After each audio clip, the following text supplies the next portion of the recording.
Third category हमारे पास accounting ratio के अंदर एक्टिविटी रेशियो, जिसको हम टर्नओवर रेशियोज भी कहते हैं, ठीक है।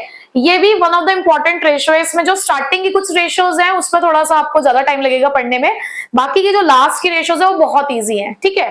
तो सबसे पहली रेशियो है उसके अंदर हमारे पास इन्वेंट्री टर्नओवर रेशियो। इन्वेंट्री का मतलब होता है स्टॉक और टर्नओवर का मतलब होता है किसी चीज का चले जाना। तो इन्वेंट्री टर्नओवर रेशियो ये बताती है कि आप सेल्स किस हिसाब से कर रहे हो, आपने जो अपने इन्वेंट्री से पैसा इन्वेस्ट कर रखा है उसका आप किस तरीके से यूटिलाइजेशन कर रहे हो। तो इसका फॉर्मूला होता है हमारा cost of revenue from operation upon में एवरेज इन्वेंट्री। ये cost of revenue from operation नाम थोड़ा सा आपको अलग लग रहा होगा सुनने में, लेकिन ये आपका पुराना दोस्त ही है जिसको आप सीओजीएस यानी कि कॉस्ट ऑफ गुड्स सोल्ड के नाम से भी जानते हो, ठीक है। तो यहां पर इस सीओजीएस यानी कि कॉस्ट ऑफ गुड्स सोल्ड को कैसे कैलकुलेट करते हैं, वही हमारा पुराने फॉर्मूले हैं। Opening inventory plus purchase of stock in trade plus direct expenses minus closing inventory. हालांकि बहुत रेयर ही होगा कि आपको डायरेक्ट एक्सपेंसेस देखने को मिलेंगे, आपका काम इसी से बन जाएगा opening inventory plus purchases minus closing stock, ठीक है, यानी कि इन्वेंट्री। उसके अलावा अगर कभी क्वेश्चन में सेल्स दे रखी हो, नेट सेल्स, जिसको हम यहाँ पे कंपनी अकाउंट्स में कहते हैं रेवेन्यू फ्रॉम ऑपरेशन, तो net sales minus gross profit से भी आपका काम बन जाएगा। और कभी अगर ग्रॉस लॉस का क्वेश्चन हो तो net sales plus gross loss, ठीक है।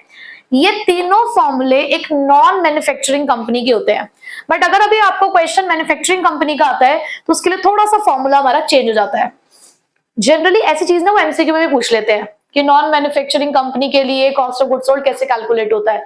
तो फॉर्मूला है cost of material consume plus purchases plus change in inventory. अब इन्वेंट्री तीन चीजों की होते हैं हमारे पास, finish goods, work in progress and the stock in trade plus direct expenses. Again मैं यही कहूंगी कि डायरेक्ट एक्सपेंसेस आपके अज्यूम टू बी गिवन होते हैं। तो ये ध्यान रखना है आपको कि मैन्युफैक्चरिंग कंपनी के अंदर थोड़ा सा फॉर्मूला हमारे पास डिफरेंट है। सेकेंड, आपको यहाँ पे एवरेज इन्वेंट्री निकालना होगा, तो एवरेज इन्वेंट्री का फॉर्मूला क्या है, closing minus opening divided by 2। Simple सी बात। एक बात और आपको यहाँ पे ध्यान रखनी है कि समटाइम्स आपको जो ग्रॉस प्रॉफिट है ये डायरेक्ट ना देके परसेंटेज के फॉर्म में दे रखा होगा। ऐसे लिखा होगा gross profit is equal to 25%, 20%। अब वो परसेंट किस चीज की है, या तो वो खुद लिखे कि 20% ऑन कॉस्ट है या कुछ भी है। अगर वो कुछ नहीं लिखते हैं तो हम ये अज्यूम करते हैं कि वो हमेशा नेट सेल्स का होगा, ठीक है। यानी कि नेट सेल्स दे रखी होगी और उन्होंने कह दिया जी पे 20% है तो हम नेट सेल्स का 20% निकाल लेंगे, क्लियर। अगर कुछ नहीं गिवन है तो, अदरवाइज तो जैसा वो कहेंगे, जैसा उन्होंने स्टेट किया होगा हमें वैसे ही करना पड़ेगा, ठीक है। तो ये हमारा फॉर्मूला हो गया। हायर रेशियो बेटर होती है इसके अंदर क्योंकि वो यही शो करती है कि आप अच्छे से सेल्स कर पा रहे हो, ठीक है। लो रेशियो ये शो करेगी कि आपकी जो इन्वेस्टमेंट इन्वेंट्री के अंदर उसका आप सही यूटिलाइजेशन नहीं कर रहे, एफिशिएंसी अच्छी नहीं आ रही है, क्लियर। क्वेश्चंस करते हैं। सो क्वेश्चन नंबर 84 देखते हैं जरा। Question is calculate the inventory turnover ratio from the following. आपको ओपनिंग इन्वेंट्री गिवन है, क्लोजिंग इन्वेंट्री गिवन है, रेवेन्यू फ्रॉम ऑपरेशन गिवन है, ग्रॉस प्रॉफिट रेशियो गिवन है। तो रेशियो कैलकुलेट करने से पहले भाई फॉर्मूला लिख दे जरा, ताकि हम अपना आधा नंबर पक्का कर लें। तो सीओजीएस अपॉन में एवरेज इन्वेंट्री हो गया हमारा फॉर्मूला। इससे हमें ये भी पता चल रहा है कि हमारी रिक्वायरमेंट क्या है। सबसे पहले सीओजीएस देखो, मैंने शॉर्ट में लिख दिया है सीओजीएस, आप पूरा लिखना भैया, cost of revenue from operation upon में एवरेज इन्वेंट्री, ठीक है। तो अब cost of revenue from operation निकालने के लिए मेरे पास ओपनिंग इन्वेंट्री भी है, क्लोजिंग इन्वेंट्री भी है, परचेसेस नहीं है। तो इसका मतलब पहले वाला फॉर्मूला तो नहीं लग सकता, दूसरे वाला फॉर्मूला बिल्कुल लग सकता है क्योंकि उन्होंने नेट सेल्स भी दे रखी है क्वेश्चन में और ग्रॉस प्रॉफिट का परसेंटेज दे रखा है। अब आप मुझे बताइए, परसेंटेज दे रखा है सिर्फ 25%, उसके आगे कुछ लिखा नहीं है, किसका मानोगे? क्या लाइन लिखी थी मैंने अभी कि परसेंटेज अगर दे रखा हो ग्रॉस प्रॉफिट का, कुछ बता ना रखा हो, तो उसे सेल्स का परसेंटेज मानते हैं, ठीक है। तो आपके पास यहाँ पे सेल्स है 6,40,000 की और ग्रॉस प्रॉफिट उसी 6,40,000 का 25% है। तो इसका मतलब सीओजीएस कितना आएगा आपका? तो कितना ग्रॉस प्रॉफिट रहा होगा? 1,60,000। तो इसका मतलब हमारे पास कॉस्ट ऑफ गुड्स सोल्ड आता है 4,80,000। बताइए कोई डाउट?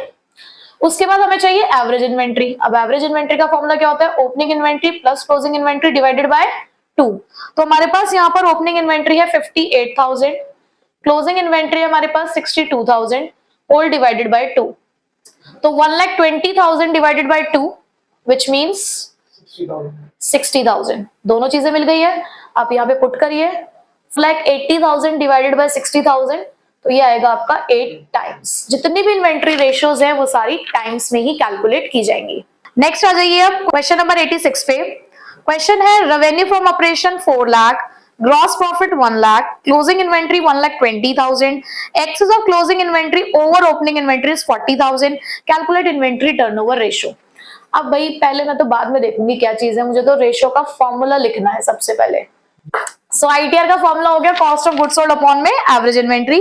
अब जरा मुद्दे की बात करते हैं कि हमें चाहिए क्या। भाई हमें सबसे पहले चाहिए कॉस्ट ऑफ गुड्स सोल्ड, और मुझे क्वेश्चन में कहीं से कहीं तक नहीं दिख रहा है, बट हाँ माइंड में हमारे फॉर्मूले चलने चाहिए कि एक तो फॉर्मूला होता है opening inventory plus purchases plus direct expense minus closing inventory. अब मेरे पास परचेजेस ही नहीं है तो मुझे उस फॉर्मूले पे जाना ही नहीं। दूसरा फॉर्मूला आता है नेट सेल्स माइनस जीपी, दोनों वो दोनों ही चीजें आपको गिवन है। देखो पहले फॉर्मूला लिख देते हैं। नेट सेल्स है हमारे पास 4 लाख और ग्रॉस प्रॉफिट है हमारे पास 1 लाख, तो आपके पास कॉस्ट ऑफ गुड्स सोल्ड आ जाता है 3 लाख का। ठीक है, उसके बाद अगली चीज चाहिए आपको average inventory which is opening plus closing divided by 2। अब ये कहां से आएगा? आपके पास क्वेश्चन में क्लियरली गिवन है कि क्लोजिंग इन्वेंट्री 1,20,000 की है, बट ओपनिंग से रिलेटेड एक बात है that excess of closing inventory over opening inventory is 40,000। कि अगर आपकी क्लोजिंग इन्वेंट्री, एक बात समझो कि अगर आपकी क्लोजिंग इन्वेंट्री 1,20,000 है तो वो कह रहे हैं कि जो क्लोजिंग इन्वेंट्री है ना वो ओपनिंग इन्वेंट्री से 40,000 ज्यादा है, एक्सेस है। तो इसका मतलब कि ओपनिंग इन्वेंट्री को निकालने के लिए अगर मैं इसमें से 40,000 माइनस कर दूं तो मुझे 80,000 की ओपनिंग इन्वेंट्री मिल गई ना। ये तो बोला था उन्होंने कि क्लोजिंग ओपनिंग से 40,000 ज्यादा है, तुमने कर दिया माइनस। तो बस अब यहां से आप कैलकुलेट कर सकते हो 80,000 प्लस 1,20,000 डिवाइडेड बाय 2, तो 2 लाख डिवाइडेड बाय 2 1 लाख। तो आपके पास आपका सॉल्यूशन है 3 लाख का सीओजीएस, 1 लाख की एवरेज इन्वेंट्री, और ये आ गया आपका आंसर 3 टाइम्स। बताइए भाई क्लियर है? So question is rupees 2 lakh is the cost of revenue from operation during the year. If the inventory turnover ratio is 8 times, calculate the inventory at the end of the year. Inventories at the end is 1.5 times that of the beginning. अब question थोड़ा सा different है। Question की information की अगर मैं बात करूं तो आपको सबसे पहले इंफॉर्मेशन में उन्होंने कॉस्ट ऑफ गुड्स सोल्ड दिया, कितने का है वो उन्होंने आपको दिया 2 लाख का। उसके बाद उन्होंने कहा इन्वेंट्री टर्नओवर रेशियो 8 टाइम्स है। चलो ठीक है, ये भी एक अच्छी इंफॉर्मेशन है हमारे पास। फिर आपके पास क्वेश्चन में है calculate inventory at the end of the year, which means कि आपसे क्लोजिंग इन्वेंट्री पूछी गई है, बट उसके लिए एक कंडीशन है। क्या कंडीशन है? Inventory at the end is 1.5 times that of the beginning. यानी कि अगर आपकी ओपनिंग इन्वेंट्री x है, ठीक है, तो क्लोजिंग इन्वेंट्री 1.5 ऑफ x है, यानी कि जितनी भी आपकी ओपनिंग इन्वेंट्री होगी उससे 1.5 गुना ज्यादा आपकी क्लोजिंग इन्वेंट्री है। बात समझ आ गई? अब इसको सॉल्व कैसे करें? कुछ समझ में नहीं आ रहा तो आपके पास एक रेशियो है ना सॉल्व करने के लिए, आप इसका फॉर्मूला अप्लाई करो। तो इन्वेंट्री टर्नओवर रेशियो का फॉर्मूला क्या है? सीओजीएस अपॉन में एवरेज इन्वेंट्री। अब आईटीआर कितने हमारे पास? 8 टाइम्स। सीओजीएस क्वेश्चन में गिवन है 2 लाख, एवरेज इन्वेंट्री हमें कैलकुलेट करना है, तो आप यहाँ पे क्रॉस मल्टीप्लाई करोगे तो 2 लाख डिवाइडेड बाय 8, तो ये आती है आपके पास एवरेज इन्वेंट्री 25,000 की। बहुत अच्छी चीज मिल गई। एवरेज इन्वेंट्री का फॉर्मूला पता है हमें क्या होता है? Opening inventory plus closing inventory divided by 2। आपके पास एवरेज इन्वेंट्री 25,000 है, ओपनिंग आपने x मान लिया और क्लोजिंग को 1.5 ऑफ x अपॉन में 2। क्रॉस मल्टीप्लाई करोगे 50,000 इज इक्वल्स टू 2.5x, तो x is equals to 50,000 divided by 2.5, तो ये आएगा आपका 20,000। और ये x आपने क्या माना था भाई? Opening inventory. क्वेश्चन में आपसे क्लोजिंग इन्वेंट्री पूछी गई है विच इज 1.5 ऑफ x, तो 1.5 इंटू 20,000, तो क्लोजिंग इन्वेंट्री आ चुकी है आपकी 30,000। So question number 96 is Rupees 3 lakh is the cost of revenue from operation. Inventory turnover ratio is 8 times. Inventory in the beginning is 2 times more than the inventory at the end. And calculate the value of opening and closing inventory. Similar तो लग रहा है जैसे पहले पीछे पढ़ा था, वहां पर भी आपके पास COGS था, यहाँ पर भी हमारे पास COGS है, यहाँ हमारे पास 3 लाख का COGS है। ITR वहां पर भी गिवन थी, ITR हमें यहाँ पर भी गिवन है 8 टाइम्स। वहां उन्होंने हमसे क्लोजिंग इन्वेंट्री पूछा था, यहाँ दोनों पूछा है, ओपनिंग और क्लोजिंग, बट क्लोजिंग को निकालने के लिए वहां भी हमने दोनों कैलकुलेट की थी। तो फर्क क्या है? फर्क है एक लाइन में, उस एक लाइन में भी एक वर्ड का फर्क है सिर्फ। तो वो क्या फर्क है?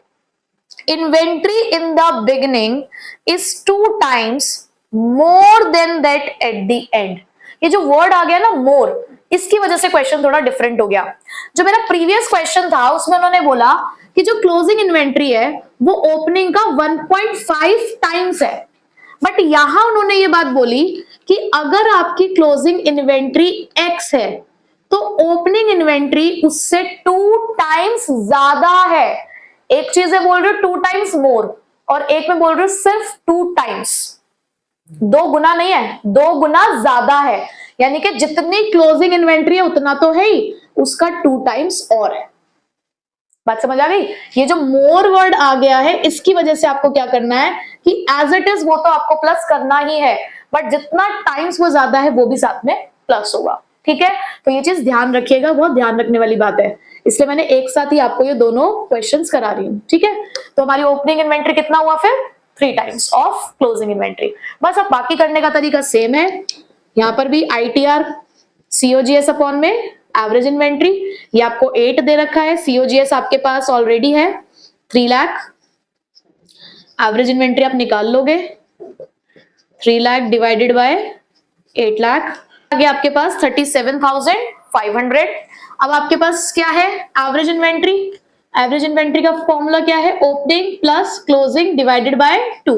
ये आपका निकल कर आया 37,500। ओपनिंग है 3x और क्लोजिंग है सिर्फ x डिवाइडेड बाय 2। अब आप क्रॉस मल्टीप्लाई करेंगे तो 75,000 इज इक्वल्स टू 4x, तो x is equals to 75,000 divided by 4। तो x की वैल्यू आती है, x आपने किसको माना था? क्लोजिंग इन्वेंट्री, तो क्लोजिंग इन्वेंट्री है 18,750। अब आपको निकालना क्या है? ओपनिंग। ओपनिंग था 3x यानी कि 3 इंटू 18,750, तो ओपनिंग इन्वेंट्री आएगी 56,250। बस, ये मैंने आपको काफी तरीके के क्वेश्चन जो है, अलग अलग तरीके के क्वेश्चन इन्वेंट्री टर्नओवर में करा दिए हैं, कुछ आप भी प्रैक्टिस करना तो आपकी ये रेशो प्रिपेयर हो जाएगी। बहुत टफ कुछ भी नहीं है, बहुत इजी है, बस थोड़ा सा लेंथी चैप्टर है। ठीक है, अब हमारी थर्ड रेशो है trade receivable turnover ratio. Trade receivables की जब हम बात करते हैं तो मतलब है कि पैसे का आना, वो पैसा कहां से आ रहा है कि आपने उधार पे सामान बेचा, बट यहाँ पे हम सामान से हमारा मतलब है गुड्स। जब भी आप गुड्स को क्रेडिट पे सेल करते हो तो आपके या तो डेटर्स बनते हैं या बिल रिसीवेबल, तो बस उसी रेशो को हम यहाँ पे कैलकुलेट करेंगे। हम ये देखेंगे ट्रेड रिसीवेबल टर्नओवर रेशो से कि हम कितने डेटर्स क्रिएट करते हैं, यानी कि कितनी क्रेडिट सेल्स करते हैं। तो फॉर्मूला है हमारे पास क्रेडिट रेवेन्यू फ्रॉम ऑपरेशन। देखो, रेवेन्यू फ्रॉम ऑपरेशन होता है नेट सेल्स, उसमें कैश भी होता है और क्रेडिट भी, बट वहीं पे अगर मैंने नाम लिख दिया आगे क्रेडिट, तो दैट मींस ये है simply net credit sales upon में एवरेज ट्रेड रिसीवेबल्स, जिसको मैंने शॉर्ट में फिलहाल यहाँ पे लिखा है ATR। नेट क्रेडिट सेल्स कैसे निकलेगी? अगर आपके पास टोटल सेल्स है तो उसमें से आप कैश सेल्स माइनस करेंगे और सेल्स रिटर्न। अगर आपको सिंपल रेवेन्यू फ्रॉम ऑपरेशन लिखा होता है तो देखो, रेवेन्यू फ्रॉम ऑपरेशन ना ऑलरेडी नेट सेल्स होती है, तो उसमें से दोबारा सेल्स रिटर्न माइनस नहीं होती, ये गलती मत कर देना। ठीक है, इसलिए मैंने यहाँ पे वर्ड टोटल लिखा है। ट्रेड रिसीवेबल का मतलब क्या है? डेटर और बिल रिसीवेबल। अब एवरेज निकालने के लिए opening debtor plus opening BR यानी कि bill receivable, closing debtor plus closing bills receivable divided by 2। अब 4 चीजें देखकर डिवाइड बाय 4 नहीं करना, ये एक ही चीज का पार्ट है। किस चीज का पार्ट है? इन दोनों का सम ओपनिंग ट्रेड रिसीवेबल कहलाता है। तो अगर कभी क्वेश्चन में डायरेक्ट ट्रेड रिसीवेबल दे रखा हो तो इनको सेपरेटली लेने की जरूरत नहीं होती है। इसी तरीके से आप यूज कर सकते हो ये वाला formula, opening trade receivable plus closing trade receivable divided by 2। Debt collection period. Debt collection period का मतलब क्या है कि कितनी जल्दी आपके डेटर्स आपको पेमेंट कर देते हैं। तो अगर हमें जानना है कि हमें अपने डेटर से ऑन एन एवरेज कितनी जल्दी पेमेंट रिसीव हो जाती है, तो उसके लिए हम इसको कैलकुलेट करते हैं इसको एवरेज कलेक्शन पीरियड भी कहते हैं, ठीक है। तो इसका फॉर्मूला क्या होता है, नंबर ऑफ डेज और months in a year divided by trade receivable turnover ratio, which means कि अगर आपको ये कैलकुलेट करना है तो पहले आपको रेशो निकालनी पड़ेगी, और आप इसे या तो डेज में भी निकाल सकते हैं या फिर मंथ्स में, जैसे भी आपके पास क्वेश्चन में इंफॉर्मेशन अवेलेबल हो। अगर आपने number of days in a year लिखे होंगे जैसे कि 365 और 366 लिखोगे, और मंथ्स 12, ठीक है। तो अगर मंथ्स में लिखा तो आंसर मंथ्स में ही आएगा, डेज में लिखोगे तो आंसर डेज में आएगा। ये रेशो अगर हायर आती है तो बेटर होती है, क्योंकि ये शो करती है कि प्रॉम्प्ट डेट कलेक्शन होते हैं आपको, यानी कि जल्दी जल्दी आपके जो डेट्स हैं और उनकी पेमेंट आपके पास आ जाती है, ठीक है। सो करते हैं क्वेश्चन नंबर 100। सो आपको क्वेश्चन में दे रखा है closing trade receivables 1 lakh, cash sales being 25% of credit sale, excess of closing receivables over the opening trade receivable 40,000, revenue from operation जिसे आप नेट सेल्स कहते हो 6 lakh, calculate the trade receivable turnover ratio. तो हमसे पूछी गई है ट्रेड रिसीवेबल टर्नओवर रेशो, जिसका फॉर्मूला होता है नेट क्रेडिट सेल्स अपॉन में एवरेज ट्रेड रिसीवेबल्स। तो सबसे पहले हमें चाहिए क्रेडिट सेल। अब सेल से रिलेटेड हमारे पास एक इक्वेशन है, उन्होंने बोला that cash sales is 25% of credit sales, पर मेरे पास तो कैश सेल्स भी नहीं है, बट नीचे आपको क्वेश्चन में नेट सेल्स गिवन है। अब आपको पता होना चाहिए कि नेट सेल्स का फॉर्मूला क्या है। भाई नेट सेल्स का सीधा सा फॉर्मूला है cash sales plus credit sales, ठीक है। और क्योंकि यहाँ पे नेट लिखा है तो मैं यही मान के चलूंगी कि ये जो सेल्स रिटर्न है नेट सेल्स है, इसका मतलब ये कौन सी सेल्स रही होगी, नेट क्रेडिट सेल्स। अब उन्होंने कहा कैश क्रेडिट का 25% है, तो इसका मतलब अगर मैं इसको x मान लूं तो ये 25% ऑफ x है, और नेट सेल्स आपके पास कितनी है क्वेश्चन में, वो है आपके पास 6 लाख। अब आप इसे कैसे सॉल्व करेंगे, ये हो जाएगा आपका x/4 प्लस x, आप एलसीएम लेंगे तो x प्लस 4x/4, तो ये आ गया आपका 5x/4। सॉल्व करेंगे आप 6 लाख इंटू में 4 डिवाइडेड बाय 5, तो x की वैल्यू आ गई है 4,80,000। इसका मतलब नेट क्रेडिट सेल्स आपके पास कितनी है, 4,80,000। x हमने क्रेडिट सेल्स ही माना था, ठीक है। तो ये x की वैल्यू निकली, x हमारा नेट क्रेडिट सेल था, एक चीज हमें मिल चुकी है। नेक्स्ट हमें चाहिए एवरेज ट्रेड रिसीवेबल, जिसके लिए क्वेश्चन में मेरे पास क्लोजिंग ट्रेड रिसीवेबल तो है, स्टार्टिंग में लिखा है 1 लाख, लेकिन उन्होंने नीचे एक लाइन लिख दी है that excess of closing receivable over the opening trade receivable is 40,000। इसका मतलब कि अगर आपकी क्लोजिंग ट्रेड रिसीवेबल 1 लाख है तो वो ओपनिंग से 40,000 ज्यादा है। तो इसका मतलब अगर मैं इसमें से 40,000 माइनस कर दूं तो ओपनिंग कितनी रही होगी, 60,000। मिल गया ओपनिंग क्लोजिंग दोनों, निकाल लो। Opening trade receivable plus closing trade receivable divided by 2, तो ये आ गया आपके पास 1 लाख प्लस 60,000 डिवाइडेड बाय 2, तो 1,60,000 डिवाइडेड बाय 2 का मतलब क्या हुआ, 80,000। तो लगाइए यहाँ पर 4,80,000 divided by 80,000 which means 6 times। Clear. Number 105 पे आते हैं। Mercury Limited made the credit sales of rupees 4 lakh during the financial period. If the collection period is 36 days and year is assumed to be of 360 days, calculate the trade receivable turnover ratio, average trade receivables, और third में पूछा है trade receivable at the end when the trade receivable at the end are more than that in the beginning by 6,000। अब question में देखो उन्होंने आपसे क्या क्या पूछा, उन्होंने आपसे 3 चीजें पूछ ली है। क्या पूछा उन्होंने आपसे, सबसे पहले तो वो कह रहे हैं जी रेशो निकाल के दिखा दो, ट्रेड रिसीवेबल टर्नओवर रेशो, ठीक है, निकाल देंगे। दूसरा उन्होंने आपसे पूछा है एवरेज ट्रेड रिसीवेबल्स। तीसरा वो आपसे पूछना चाह रहे हैं क्लोजिंग ट्रेड रिसीवेबल्स, बट उसके लिए उन्होंने आपको एक कंडीशन दी है, तो वो कंडीशन अभी हम करेंगे डिस्कस। क्वेश्चन में आपके पास जो इन्फॉर्मेशन अवेलेबल है, हाँ क्रेडिट सेल आपको 4 लाख की दे रखी है, आपको कलेक्शन पीरियड भी दे रखा है, कलेक्शन पीरियड है 36 डेज का। और देखो क्वेश्चन में ना उन्होंने खुद बता दिया है कि आपको number of days in a year जो लेने हैं ना वो 360 लेने हैं, तो आप अपने आप से 365 मत लेना। उसके बाद फर्स्ट पॉइंट जो हमसे पूछा गया अब हम वो कैलकुलेट कर सकते हैं। Trade receivable turnover ratio formula होता है नेट क्रेडिट सेल्स अपॉन में एवरेज ट्रेड रिसीवेबल्स। ये हमें गिवन नहीं है, हमें गिवन है ये गिवन है 4 लाख की नेट क्रेडिट सेल्स। अब ना तो मेरे पास एटीआर है ना मेरे पास ट्रेड रिसीवेबल टर्नओवर रेशियो है। अब क्या करें? एक और रास्ता है हमारे पास। मैंने आपको एक फॉर्मूला लिखवाया था डेट कलेक्शन पीरियड का, जिसमें मैंने लिखवाया नंबर ऑफ डेज और मंथ्स इन अ ईयर। अब क्योंकि यहाँ पे मंथ्स की बात नहीं है इसलिए मंथ्स नहीं लिख रही हूं। अपॉन में trade receivable turnover ratio. Debt collection period है 36 डेज का और एक साल में उन्होंने कहा 360 दिन लेंगे आप। तो ट्रेड रिसीवेबल टर्नओवर रेशियो कितनी आ गई? 10 टाइम्स। पहले का आंसर आ गया। अब इस पहले के आंसर से आपको दूसरे का आंसर मिलेगा जो आप निकालना चाह रहे हो, एवरेज ट्रेड रिसीवेबल्स। अब देखो जरा, यहां से मिल गया average trade receivable 4 lakh divided by 10, 40,000। उसके बाद थर्ड के लिए उन्होंने क्या कंडीशन दी है? उन्होंने कहा क्लोजिंग ट्रेड रिसीवेबल निकालना है when the trade receivable at the end are more than that in the beginning by 6,000।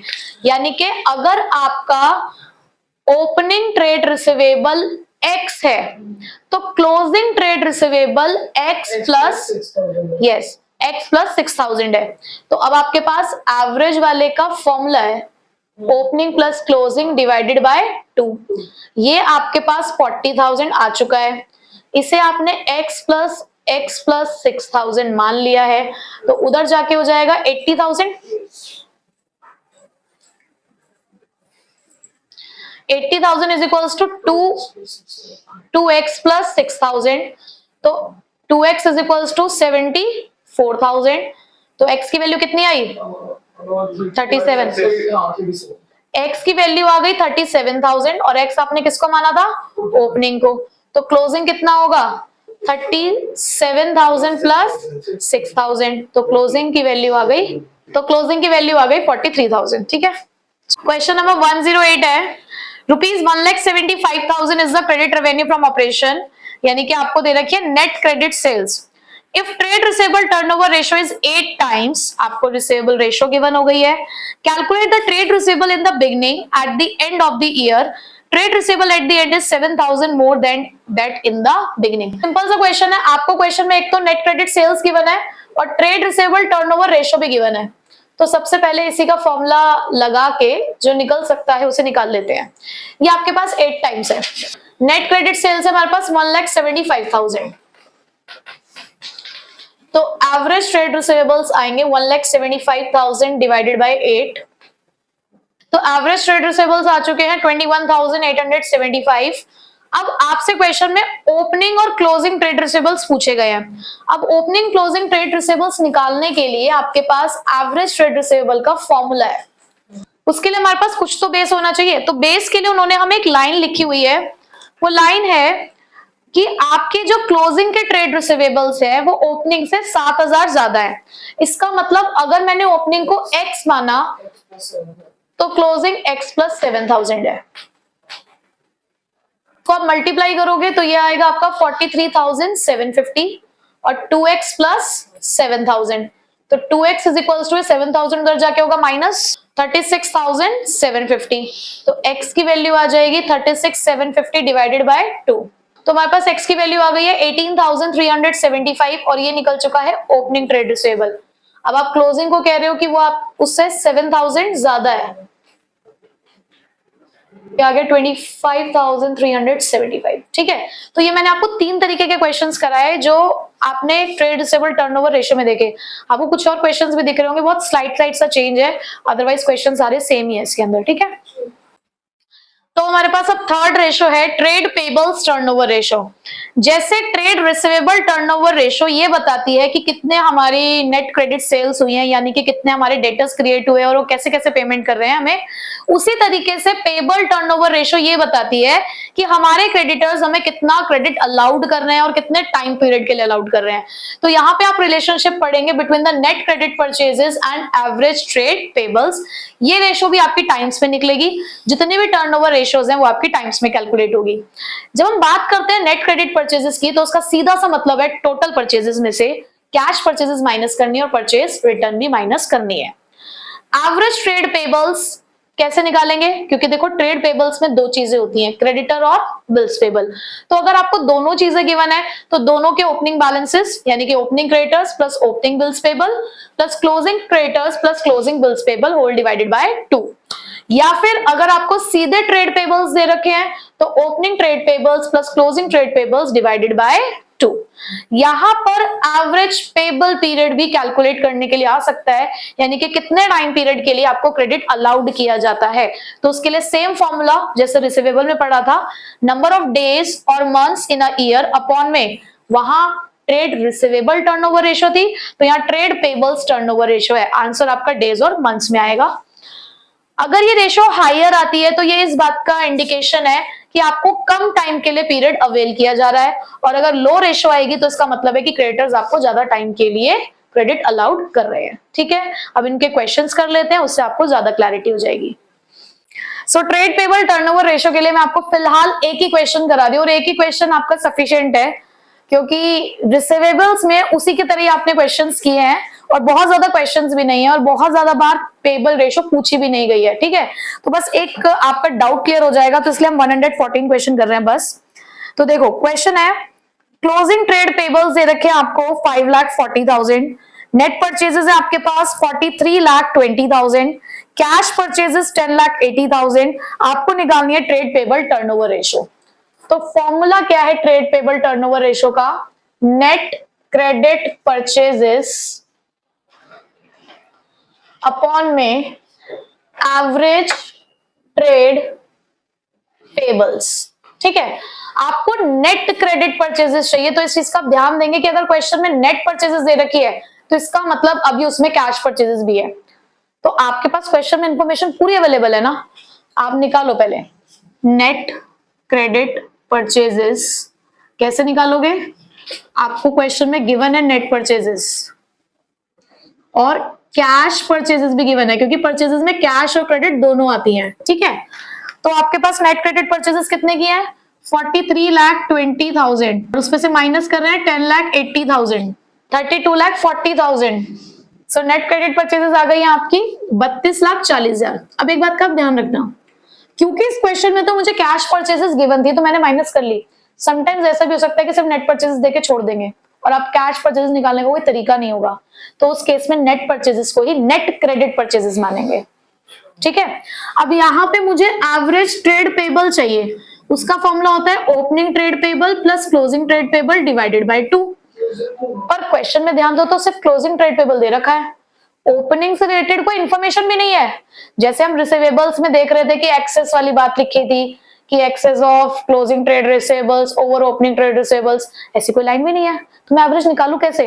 तो ऐसे केसेस में जितना आपको दे रखा है उतना ही आप यहाँ पे अपॉन में लिखेंगे और फॉर्मूले को थोड़ा सा मॉडिफाई करोगे। एवरेज पेबल ट्रेड पेबल ना लिख के आप इसे लिखोगे टोटल ट्रेड पेबल्स, या जैसे आप इसको क्लोजिंग लिख रहे हो ना तो आप यहाँ पे लिख दोगे क्लोजिंग ट्रेड पेबल्स, क्योंकि जब कोई रास्ता नहीं है निकालने का तो आपको यही करना पड़ेगा, आपने क्लोजिंग ट्रेड पेबल से इसको डिवाइड कर देना है। ठीक है, तो आपका आंसर आएगा आपका 6 टाइम्स। बस आप फिर भी एक आध क्वेश्चन खुद से प्रैक्टिस करना, बाकी रिसीवेबल रेशियो से आपके डाउट्स क्लियर हो गए होंगे, ऑलमोस्ट वैसे ही क्वेश्चंस हैं। ठीक है, तो अब हमारे पास 4th, 5th और 6th ये तीनों रेशियोज आपको एक साथ दिख रही है, क्योंकि तीनों रेशियो में आपको लगभग एक जैसी चीज ही करनी है। देखो जैसे पहले 3 रेशियोज हमने पढ़ा इन्वेंट्री टर्नओवर रेशियो के बारे में, trade receivable turnover ratio, trade payable turnover ratio, थोड़ी सी डिफरेंट थी।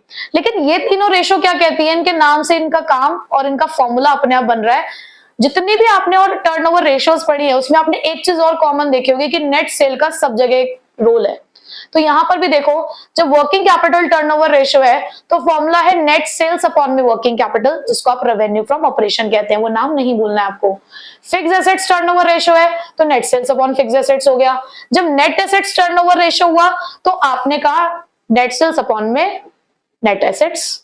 अच्छा, नेट एसेट्स को कैपिटल एम्प्लॉयड भी कहते हैं, तो अगर ये रेशियो ऐसे लिखी हुई है कैपिटल एम्प्लॉयड टर्नओवर रेशियो, तो ये मत सोचना कि एक अलग ही रेशियो आ गई है, सेम ही रेशियो है। ठीक है, तो यहां पर आपने देखा कि तीनों रेशो अपना रिलेशनशिप शो कर रही हैं with the revenue from operation. ठीक है, अगर working capital turnover ratio high आती है तो इससे ये पता चलेगा कि आप अपनी वर्किंग कैपिटल का सही से इस्तेमाल कर रहे हो। वर्किंग कैपिटल मतलब ऐसा पैसा जो अपने डे टू डे बिजनेस को चलाने के लिए चाहिए होता है। इसका फॉर्मूला क्या होता है? Current assets minus current liabilities. Fix assets की अगर मैं बात करूं, मतलब इस रेशो की अगर मैं बात करूं, तो अगर ये रेशो हाई आती है तो ये भी यही शो करती है कि आप अपने फिक्स्ड एसेट्स, जिसे आप नॉन करंट एसेट्स भी कहते हैं, आप उसका एफिशिएंट यूज कर रहे हो। और ये नेट फिक्स्ड एसेट्स होने चाहिए, नेट मतलब डेप्रिसिएशन माइनस करके।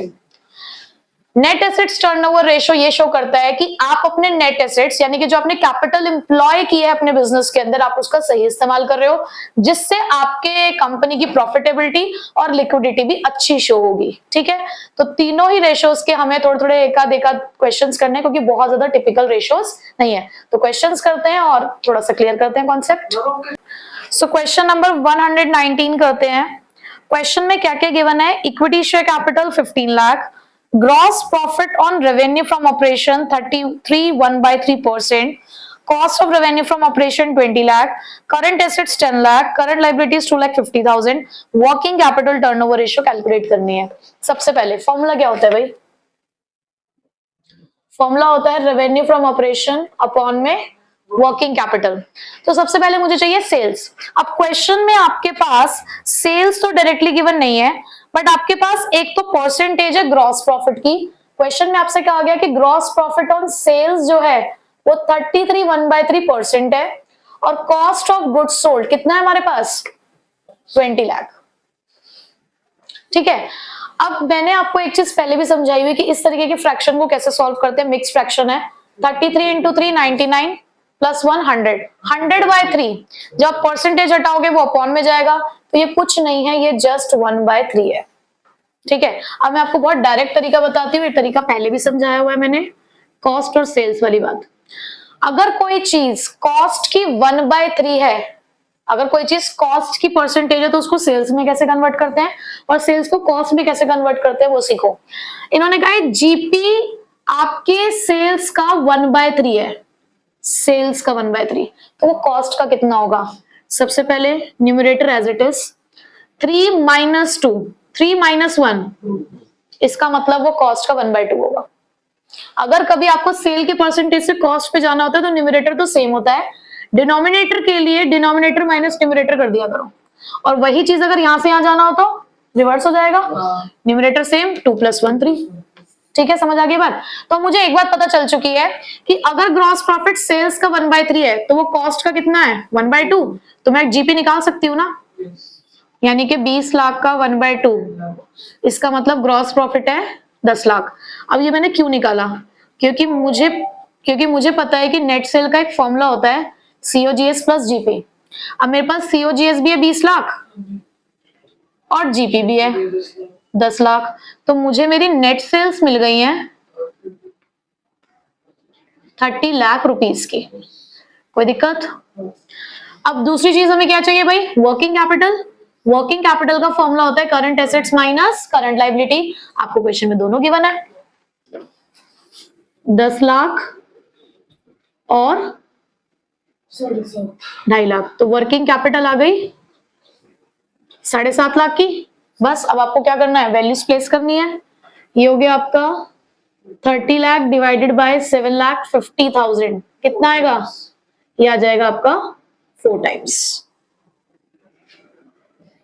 चलो calculate working capital turnover ratio, again आपको यही निकालनी है। रेवेन्यू फ्रॉम ऑपरेशन दे रखा है 15 लाख, करंट एसेट्स है 6,25,000, टोटल एसेट्स है 10 lakh, non current liabilities 5 lakh, share holder fund है हमारे पास 2,50,000। ठीक है, तो सबसे पहले हम लिखते हैं अपना formula working capital turnover ratio, revenue from operation upon में वर्किंग कैपिटल।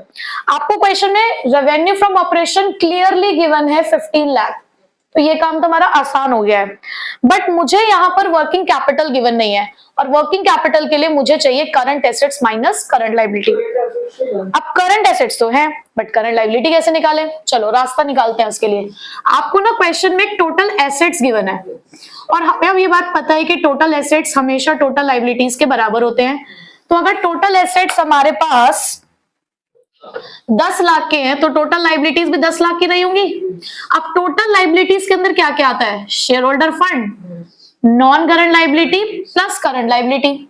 अब टोटल लाइबिलिटीज है 10 लाख की, शेयर होल्डर फंड है आपके पास 2.5 लाख के, नॉन करंट लाइबिलिटीज है आपके पास 5 लाख की।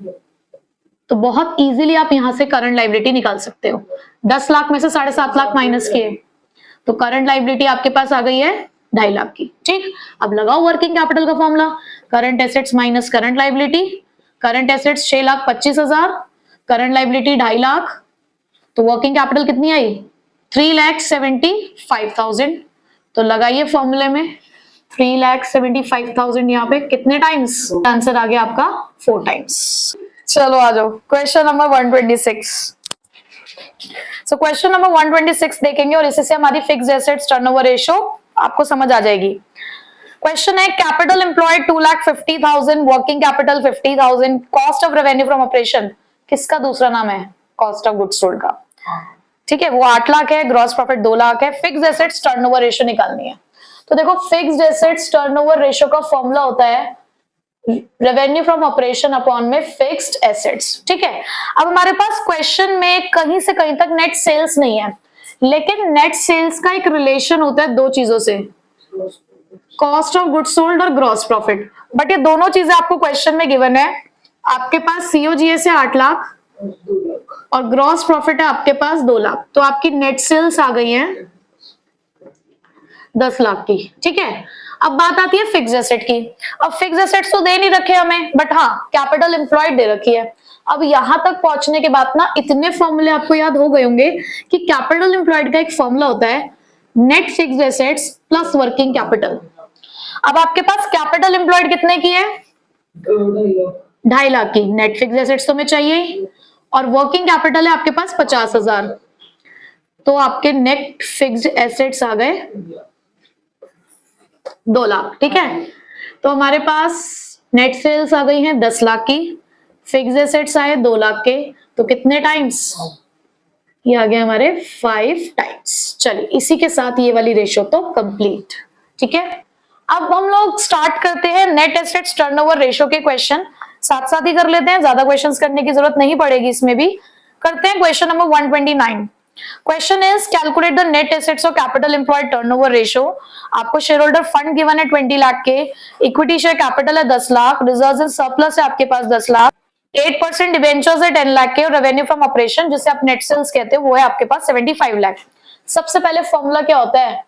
Net assets turnover ratio, revenue from operation upon में नेट एसेट्स। अच्छा, नेट एसेट्स का दूसरा नाम क्या है? Capital employed. अब क्वेश्चन में मेरे पास यहां पर रेवेन्यू फ्रॉम ऑपरेशन तो है, सीधे सीधे 75 लाख आपको दे रखे हैं, बट कैपिटल एम्प्लॉयड नहीं है। अब कैपिटल एम्प्लॉयड का फॉर्मूला क्या है? Share holder fund plus non current liability. आपको क्वेश्चन में शेयर होल्डर फंड गिवन है ना? 30 लाख, और आपके पास एक नॉन करंट लाइबिलिटी भी है। 8% डिबेंचर आपकी नॉन करंट लाइबिलिटी है 10 लाख की, तो कितने की कैपिटल एम्प्लॉयड आ गई है? 30 लाख। आप यहां लिखो 30 लाख बस कितने टाइम्स? ये आ गया आपका 2.5 टाइम्स। बस हो गया खत्म। चलो साथ साथ एक और क्वेश्चन करते हुए चलते हैं, फिर इसे खत्म करेंगे, हमारी टर्नओवर रेशियोज कंप्लीट हो जाएंगी। हमारे पास क्वेश्चन नंबर 131 है, fixed assets 10 lakh, working capital 5 lakh, cost of revenue from operations 50 lakh, gross profit is 20% of cost. अब आपको फॉर्मूला पता है ना क्या है? रेवेन्यू फ्रॉम ऑपरेशन अपॉन में नेट एसेट्स और कैपिटल एम्प्लॉयड। क्या आपके पास डायरेक्ट है क्या रेवेन्यू फ्रॉम ऑपरेशन? नहीं, कैलकुलेट करेंगे। क्या दिया उन्होंने? दैट ग्रॉस प्रॉफिट इज कितना percent of cost? 20% of cost. Gross profit 20% of cost है और आपको कॉस्ट गिवन है क्वेश्चन में सीओजीएस कितना गिवन है? 50 लाख। तो ग्रॉस प्रॉफिट कितना आएगा? 50 लाख का 20% 10 लाख। ठीक है, अब आप नेट सेल्स निकाल सकते हो या नहीं? सीओजीएस प्लस जीपी, तो आपके पास सीओजीएस से 50 लाख, जीपी आपको मिला 10 लाख, तो आपकी नेट सेल्स कितनी आ गई? 60 लाख की। ठीक है भाई, तो एक चीज तो मिल गई। अब दूसरी चीज चाहिए भाई नेट एसेट्स, ढूंढते हैं जरा नेट एसेट्स के बारे में क्या लिखा हुआ है। फिक्स्ड एसेट्स है और वर्किंग कैपिटल है, तो इससे कैपिटल एम्प्लॉयड मिल जाएगा। Net fixed assets plus working capital. Fixed assets है आपके पास 10 लाख के और वर्किंग कैपिटल है 5 लाख, तो कैपिटल एम्प्लॉयड 15 लाख। बताइए कितना टाइम्स? 4 टाइम्स। ठीक है जी, इसी के साथ हमारी टर्नओवर रेशियोज हो चुकी हैं कंप्लीट। ठीक है।